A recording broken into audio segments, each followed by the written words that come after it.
guys. I went and hired me a real estate coach, and he told me that I wasn't doing it right, that I shouldn't be swinging this hammer no more. Ow. Shouldn't have swung it in the first place.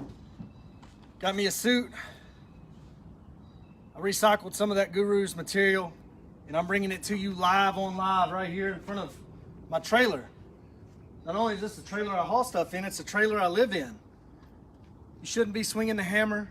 You should just pay me lots and lots of money, and I'll show you how to put out bandit signs and take the calls and go on the appointments and make the contract out for what they want, and then source the private capital to buy it, close on it, and list it.